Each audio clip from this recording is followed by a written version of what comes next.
4 शराबी थे, नदी पार कर रहे थे, शाम का समय था। चारों शराबी बैठ गए नाव में, नाव चलाने लगे। रात भर नाव चलाई, पूरी रात नाव चला रहे, बढ़े जा रहे, चप्पू चलाए जा रहे हैं, पतवार चलाए जा रहे हैं। क्या देखा, दिन निकल आया। एक शराबी ने कहा, देख तो रे अपन पहुंचे कहां, पहुंचे कहां।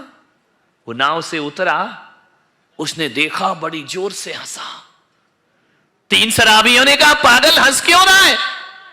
बोले तुम भी देखो। दूसरा उतरा, उसने देखा, वो भी बड़ी जोर से हंसा। तीसरा उतरा, उसने देखा, वो भी बड़ी जोर से हंसा। चौथा उतरा, उसने देखा, वो भी बड़ी जोर से हंसा। चारों शराबी हंस रहे हैं ताली बजाकर। बोले वाह रे जिंदगी हमारी। बोले क्यों। बोले रात भर तो पतवार चलाई, नाव तो खोलना ही भूल गए। नाव तो उसी घाट में बंधी हुई, लंगर तो छोड़ा ही नहीं है। वो रात भर चलाते रहे, चले बहुत, पहुंचे कहीं नहीं। मान्यवर, कहीं ये जिंदगी हमारी तो नहीं। एक टाइम भी खा लिया, उपवास भी कर लिए, प्रवचन भी सुन लिया, प्रतिक्रमण भी कर लिया, सामायिक भी कर ली, लेकिन नाव तो कौन बोला वहीं बंधी है, वहीं बंधी रहेगी। उत्तम संयम पालो ज्ञाता, नर भव सफल करो ले साता। ध्यान रखिए, ऐसे नरभव सफल हो जाएगा। जिंदगी लगाना पड़ती है। ये देखना है 10 दिनों में परिग्रह से नाव बंधी है या छूटी है।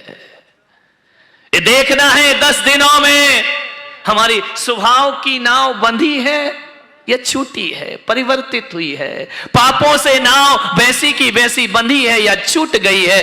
देखना है, अपने आप का आकलन करना है, मेरे जीवन में कितना परिवर्तन आया इस बार के इस पर्युषण पर्व में। ध्यान रखिए, मनोरंजन के लिए नहीं है कि ताली बजाई, नाचे गाए और चले गए, कुछ नहीं मिलेगा। ध्यान रखना, जीवन को बदलने का प्रयास करिए।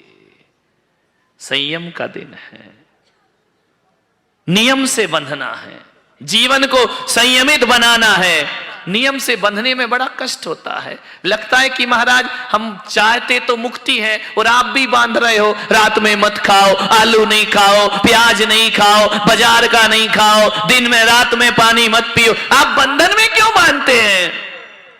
एक बच्चा मेरे पास आया, बोले महाराज आप क्या चाहते हैं। मैंने कहा मोक्ष। बोले मोक्ष में क्या है। मैंने कहा स्वतंत्रता। मोक्ष में क्या है। मैंने कहा आजादी। तो बोले महाराज ये बताओ, चाहते तो आजादी हो, फिर ये बंधन क्यों स्वीकार करते हो। तपस्या के, त्याग के नियम क्यों देते हो। मुक्ति को चाहने वाला तो बंधनों से मुक्त होना चाहिए, आप तो बंधनों में बांध दिया करते हो। मैंने कहा इतना ध्यान रखना, कुछ बंधन ऐसे होते हैं जो बंधन नहीं होते, वो हमारी मुक्ति में कारण बना करते हैं। कभी किसी किसान को देखना, कभी किसी माली को देखना, अपने घर के बगीचे में एक पौधा लगाता है, एक बेल लगाता है, तो वो क्या करता है, जब बेल थोड़ी बड़ी हो जाती है ना, उस बेल को रस्सी से बांधता है और एक बांस में एक लकड़ी से बांध दिया करता है। और यदि उस बेल को वो बांधेगा नहीं तो बेल कभी ऊपर नहीं चढ़ पाएगी। मैं वही आपसे कह रहा हूं कि यदि जीवन में ऊपर चढ़ना है तो बेल को बंधना जरूरी होता है, और हमें भी जिंदगी में ऊंचाइयों को प्राप्त करना है तो संयमों के बंधनों में बंधना बहुत जरूरी हुआ करता है। वो रस्सी से बांधी गई बेल बंधन नहीं है, वो उसकी ऊंचाई है, वह उसकी मुक्ति है। कभी एक ख्याल करना, कुएं में जाके जब पानी भरते हो ना, तो बाल्टी एक रस्सी के बंधनों में बंधती है। यदि बाल्टी रस्सी का बंधन तोड़ दे तो क्या बाल्टी लौट करके ऊपर आएगी? नहीं आ सकती है। इसलिए बाल्टी को यदि पानी से ऊपर उठ करके वापिस आना है तो उसे रस्सी का बंधन स्वीकार करना पड़ता है। और वैसे ही इस आत्मा को यदि मोक्ष की यात्रा करना है तो उसे संयम के बंधनों में बंधना आवश्यक हुआ करता है। ये कुछ बंधन ऐसे हैं जो हमारी मुक्ति में कारण हुआ करते हैं।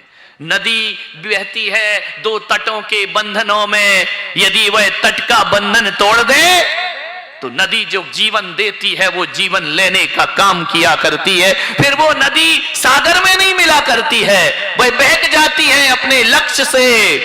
एक बंधन जरूर होना चाहिए, बंधना पड़ता है। बंधनों में बिना बंधे मुक्ति नहीं मिला करती है।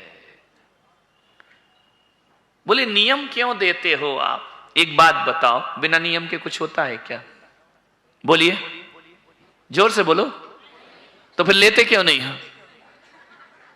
जानते भी हो कि बिना नियम के कुछ नहीं होता, जान रहे हो, लेकिन बिना नियम के कुछ नहीं कर सकते। एक बात बताइए, आपको लिखना सीखना है तो उसका भी कुछ नियम है या नहीं है?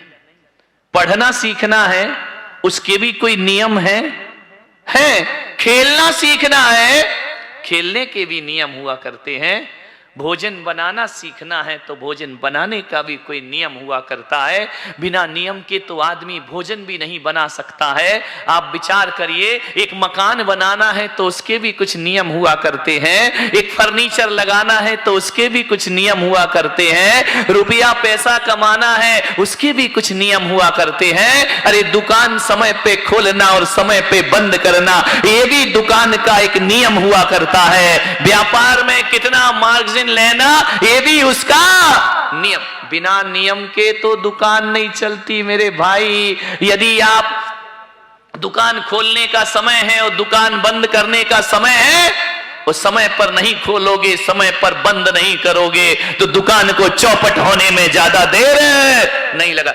हर चीज का नियम। कौन सा नहीं? एक चाय बनाओ ना, 5 रुपए की 10 रुपए की, उसका भी कुछ नियम होता है। कितनी चीनी डालना, कितनी चाय पत्ती डालना, कितना दूध डालना, कितनी देर उबालना, ये सब नियम है, ध्यान रखना। बिना नियम की जिंदगी कैसे चलेगी?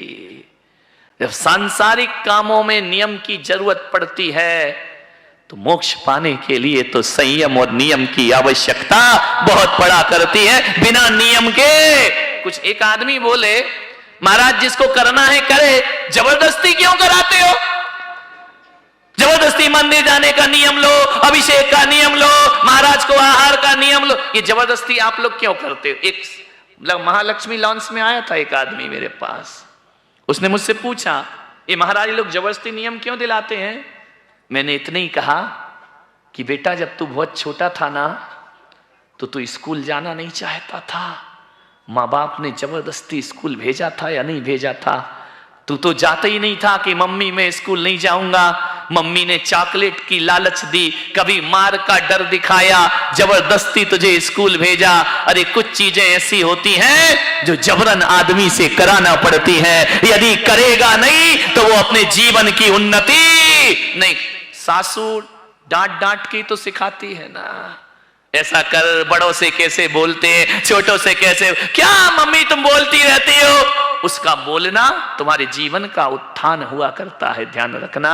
यदि माँ रोकती है तो उसमें तुम्हारा उत्थान हुआ करता है। आज एक माँ बाप अपने बच्चे से पूछते हैं, एक लड़की यदि 9 बजे रात को घर लौटती है तो क्या माँ बाप उससे इतना भी नहीं पूछ सकते हैं कि तू लेट क्यों लौट रही है? माँ बाप इतना भी नहीं पूछ सकते हैं कि तू दिन भर कहाँ रहती है? मेरी माँ रोक टोक करती है, रोक टोक नहीं करती है। यदि माँ बाप रोक टोक नहीं करेंगे तो आदर्श और इंसानियत की जिंदगी तुम्हारे हाथ में नहीं है। इनका बोलना, रोकना, टोकना तुम्हारे जीवन का उद्धार हुआ करता है, ध्यान रख। हमारे गुरु हैं, वो हमें भी तो दंड देते हैं ना।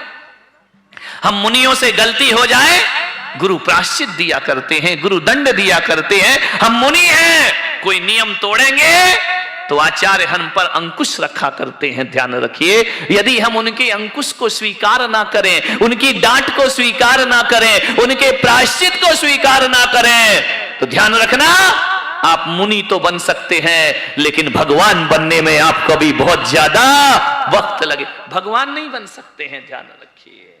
आदमी सोचता है हम पे कोई बंधन नहीं होना चाहिए, हम पे कोई नियम नहीं होना चाहिए, हम पे कोई कानून नहीं लगना चाहिए।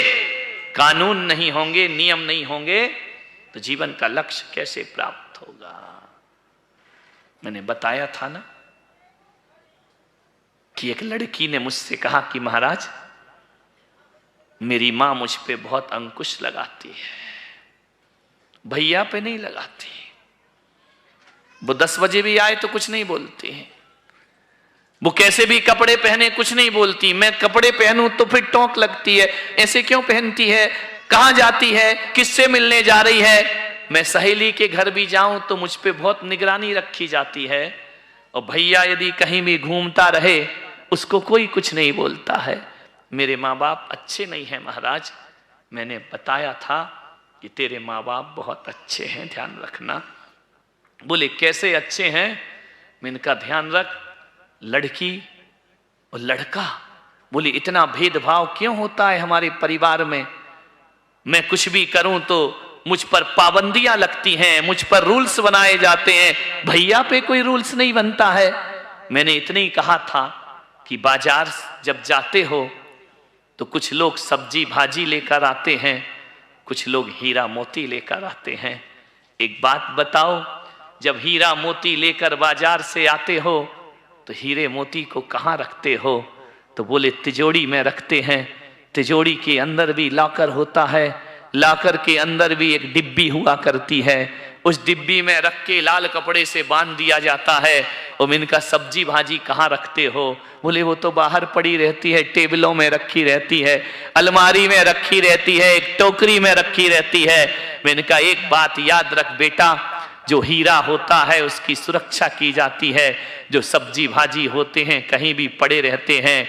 बेटी समाज का हीरा होती है, इसलिए माँ बाप उसे संभाल करके रखा करते हैं। और लड़के कौन बोला सब्जी भाजी होते हैं?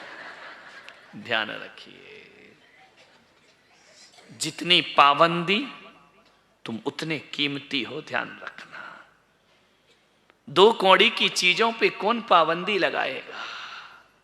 महंगी चीजों की सुरक्षा की जाती है, ध्यान रखिए। यदि आप पे ज्यादा नियम, कोई महाराज कोई साधु आपको नियम दे रहे हैं, संकल्प दिला रहे हैं, तो ये मत सोचना कि कहां से महाराज के पास आ गए। आज तो आ गए, कल से महाराज तुम इंतजार करना, हम तुम्हारे चंगुल में फंसने वाले नहीं हैं। नादान हैं ये लोग।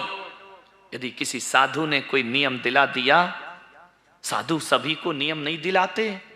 यदि किसी को नियम दिला दिया तो ये मान के चलना हम साधु की नजरों में कीमती इंसान हो गए हैं। वरना हर किसी को संत आदेश नहीं करता है, हर किसी को संत कोई काम नहीं बताता है, हर किसी को संत कोई नियम संकल्प नहीं दिया। इसका मतलब है कोई तुम पर निगरानी रख रहा है, कोई तुम पर बार बार रोक टोक कर रहा है, आप उसकी नजरों में बहुत कीमती इंसान है।